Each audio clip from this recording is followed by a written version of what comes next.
The topic for our last week together is a big one and important in healthcare practice, and it's sociocultural competence, the global, political, societal, practical, and individual factors impacting healthcare, as well as health disparities. So, just to define, when I use the term sociocultural, I'm talking about a combination of cultural and social factors, including racial and ethnic diversity, as well as socioeconomic factors, sexual orientation and transgendered issues, age, etc. So, all of those things that we consider isms, sexism, racism. So, all of those factors are part of the sociocultural concept. And then looking at the concept of what is sociocultural competence, it is a process of developing proficiency in effectively responding in a sociocultural context.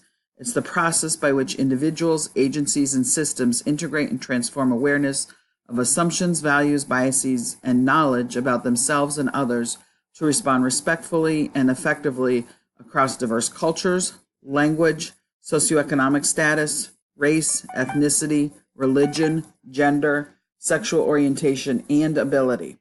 It recognizes, affirms, fosters, and values the strengths of individuals, families, and communities, and protects and preserves the worth and dignity of each.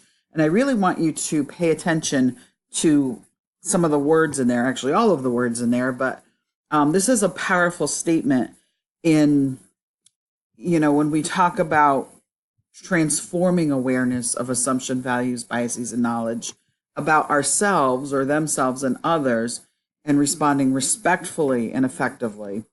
And then what I really like, I think is particularly powerful, is it recognizes, affirms, fosters, and values the strengths of individuals, families, and communities, and preserves the worth and dignity of each. I think that is an incredibly powerful statement and something we all should strive for. Now, it's important to point out when I talk about sociocultural competence or cultural competence, it is a path. It is not something that you should ever believe that you've achieved, but a continuous journey that you are on. It's an ongoing process, an ongoing process of striving to become more competent, but we should never perceive that we are truly cultural competent. There's always something else to learn. There's always something else to do. And one of the things I also like about this particular definition is that includes the concept of ability. And we often forget that people with disabilities fall into this category as well. So important to point that out.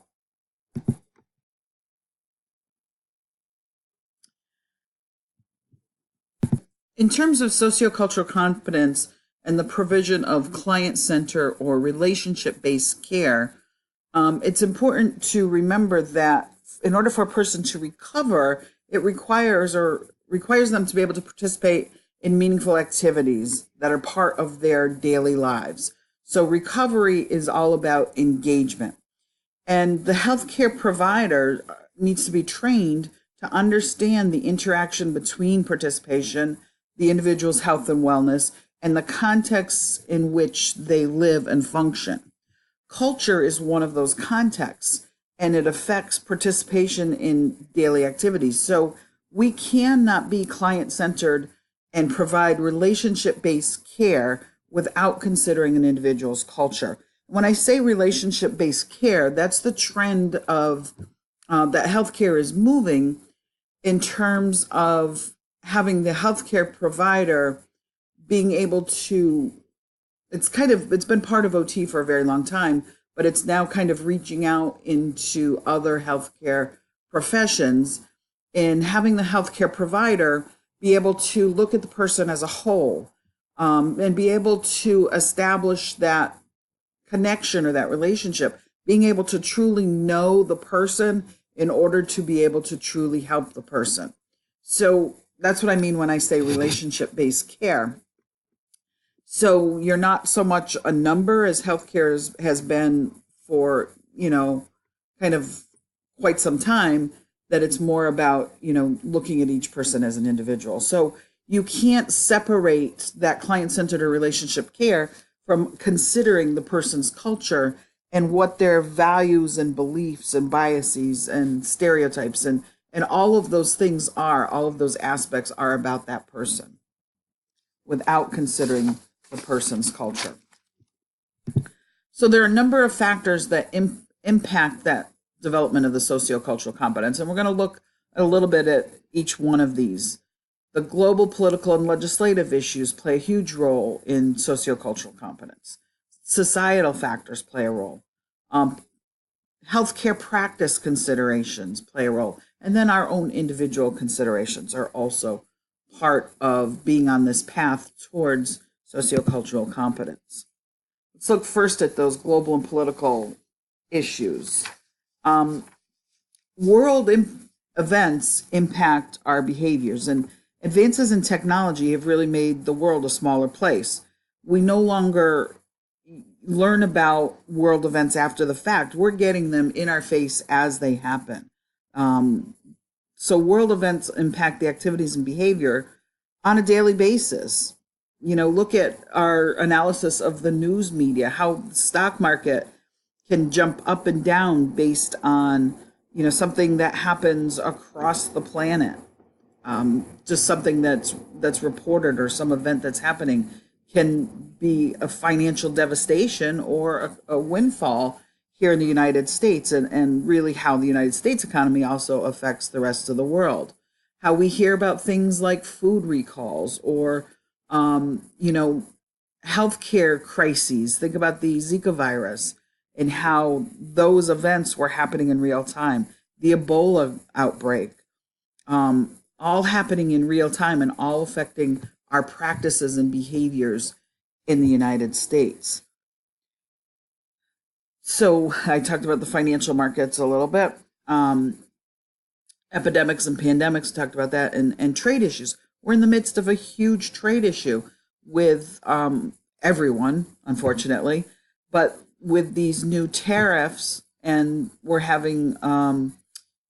going to be having things cost much more. I think today I heard bananas and other products. So that affects our practices because now we have to either spend more money on things that we want to purchase, or we have to avoid those things. You know, it's not an option.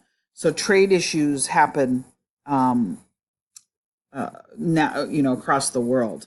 Also, in terms of legislative issues, civil rights laws have been enacted for some time, not as long as one would think. I think about, you know, they've happened in my lifetime. The Individuals with Disabilities Education Act, that was a civil rights piece of legislation for people with disabilities. That was in 1990. So you think about, you know, in the scope of time, that wasn't that long ago. But these are all civil rights laws that prohibit discrimination based on race, creed, color, gender, age, sexual orientation, and disability. But despite the legislation that exists, there are attitudes, behaviors, and subtle practices that continue and recently have been perpetuated that are both preferential and derogatory to different sociocultural groups. And the worldviews continue to perpetuate these isms that I talked about: sexism, racism, classism, etc. However, the sociocultural competency can serve to reconcile some of these inequalities and discriminatory practices through a greater appreciation of common humanity. And I think there's a scarcity of that in the world right now. There's also been other organizations and other legislation to address some of the health disparities. There's, you know, the government has Healthy People 2020, which emphasizes the delivery of healthcare in a culturally competent way.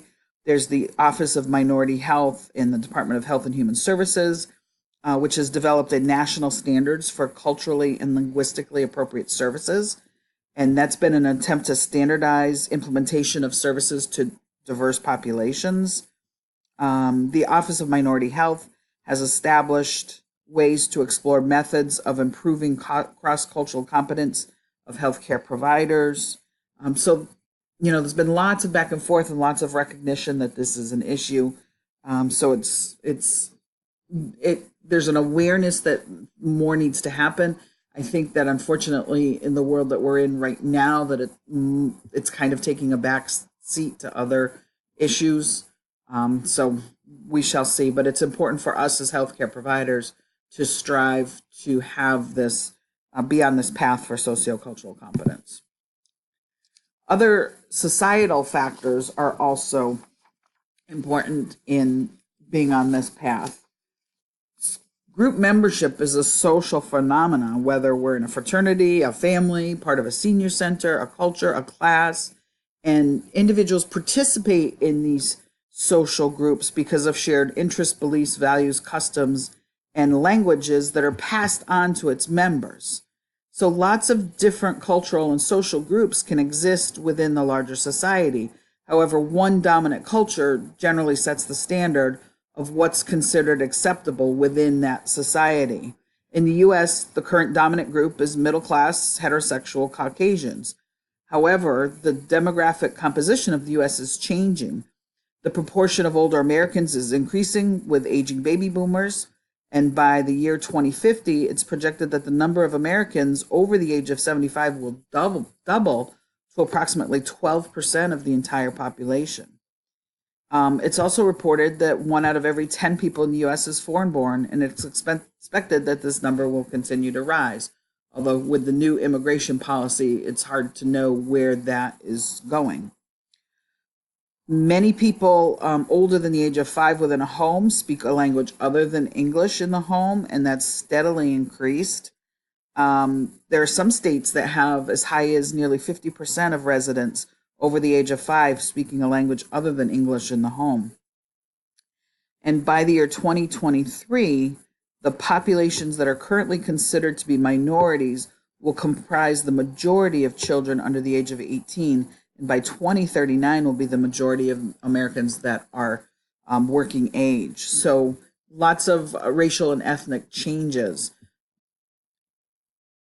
Despite these declarations of equality and inclusion, members of these marginalized subgroups are less likely to benefit from the rights and privileges of the dominant group. When these marginalized populations attempt to hold on to their own values and beliefs, they're further separated from the dominant group, which results in civil rights issues, conflict, and limited access to goods and services, including healthcare. So when I say marginalized populations, I don't know if you've heard that term before, but it's a phrase that means that they're kind of pushed to the margins of society. So, like the margins of your paper, they're on the outside. So they're marginalized because they're being pushed to the outside. These people have come to the United States and they want to hold on to their culture and, find it very difficult to do that. They set up their own little communities, but they're still kind of marginalized, and they have a challenge in accessing the same goods and services that people who are more part of the dominant culture are able to access. So, they have to struggle with to assimilate or not to assimilate. Do they have to take on the characteristics of the dominant culture, or are they able to maintain some of their personal identity, their cultural identity? It's who they are to be part of this culture. So I've kind of come up with the term that, the United States used to be called a melting pot, and people would say that's a positive term. And if you think about a melting pot, it means everything is thrown into the same pot, and the food comes out tasting the same. So everything kind of melds together to create the same thing.